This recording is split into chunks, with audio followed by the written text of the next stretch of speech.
Is Ange Postecoglou the right manager to take Nottingham Forest in the right direction? In today's video, we're going to be discussing that and the latest results from the Premier League from the past weekend. So without further ado, let's get into today's video. Right now, as it stands, Nottingham Forest are 17th, 1 point above Burnley and 1 point above the relegation zone. Even though there's only been 6 games played, we can't really read into it too much, but it sort of sets a scene as what's happening at the club at the minute. On Saturday, they lost 1-0 to Sunderland, and I have to say, Sunderland have started the year really, really strongly. And I thought they would stay up anyway this year, but right now I feel like they're definitely going to stay up. And I just have to say, maybe apart from Burnley, even though they've still done decent, the promoted teams have done quite well this year, with Leeds drawing to Bournemouth 2-2 at the weekend. But back to Nottingham Forest, Nuno Espirito Santo got sacked because in one of his press conferences he said that him and the owner wasn't really on a good relationship terms. So who knows, maybe he just wanted to go, he had enough of the club. So now Ange Postecoglou is now at Nottingham Forest, replacing Nuno Espirito Santo, who has gone to West Ham after they sacked Graham Potter after a really bad start to the season for them. But yeah, Nottingham Forest have sort of dropped off from when sort of Nuno Espirito Santo left. So we're just going to get into how they've been playing and also the results and where they now sit, which is quite dangerous, even with 6 games played now, on 5 points out of 6. So yeah, if this form continues, then they could be in a bit of trouble for the rest of the season. Nuno was sacked on the 9th of September, and their first game after that was a pretty tough one for Ange Postecoglou. It was against Arsenal away. They lost that game 3-0. So again, it's against Arsenal, but last year they sort of competed against some bigger teams. And then in the EFL Cup third round, they were knocked out, quite surprisingly, against Swansea on the 17th of September. They lost 3-2 there.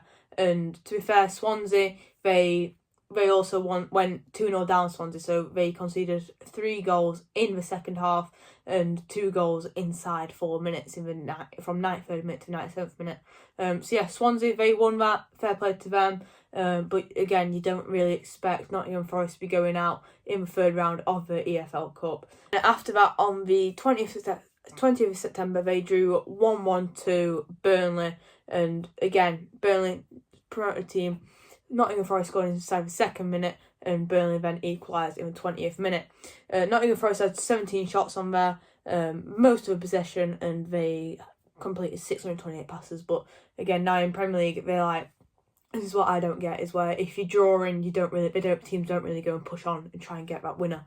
Which, if you look down in lower leagues, not just in the Premier League, then you sort of see them push on more to get that winner or the equaliser sometimes. And then on Wednesday, just gone, Europa League first game, they drew 2-2 to Real Betis. In Europe, that's a good result for them, because they went 1-0 down as well. Then a quick reply from Igor Jesus probably. He got a brace, and then Anthony scored in the 85th minute to level it for Real Betis. But yeah, if you look at what Ange Postecoglou did last season with Tottenham Hotspur, obviously he beat Man United, who aren't in a very good place at the minute, in the Europa League final to then win a silverware for them. Who knows, he might even win something in his first season, but he always wins something in his second season. So yeah, Nottingham Forest fans would have probably been happy with that result on the weekend, midweek, sorry. But then come to the weekend on Saturday, they lost 1-0 to Sunderland at home as well. So yeah, the fans won't have been happy with that. They conceded in the 38th minute. So at the minute, if you're a Nottingham Forest fan watching this, how do you feel about how Ange Postecoglou has started his reign at Nottingham Forest? Are you happy with it, or do you want to see improvement on how they're playing? And do you also think he's still very arrogant like he was at Tottenham? So now we'll just quickly run through all the results. So Leeds drew to Bournemouth 2-2. Man City thrashed Burnley 5-1. As like I mentioned, Nottingham Forest lost to Sunderland 1-0. Then Crystal Palace beat Liverpool 2-1. Let's go. We don't want Liverpool to be winning the league this year, even though they look like they are going to.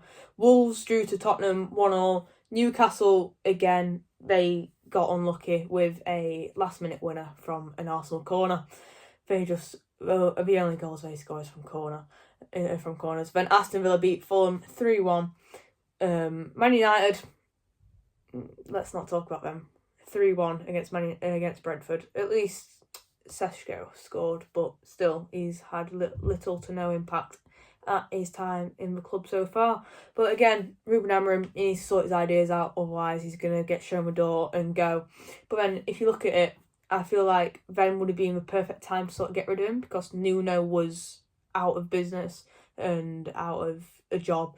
But now he has gone to West Ham, and I feel like if he can get West Ham playing, it'll be good. And tonight is a very good test for him. They go to Everton, an 8 o'clock kickoff. His first game in charge. David Moyes facing his old club, so he'll definitely have something to prove. Let me know your guys' thoughts about that game coming up and all the games what have been taking place on the weekend. And if you're still here, don't forget to like and subscribe, because most of you guys who watch these aren't subscribed, so it really helped me out wanting to get to 300 subscribers by the end of October. So yeah, as always, I will see you in the next video. Thank you for watching.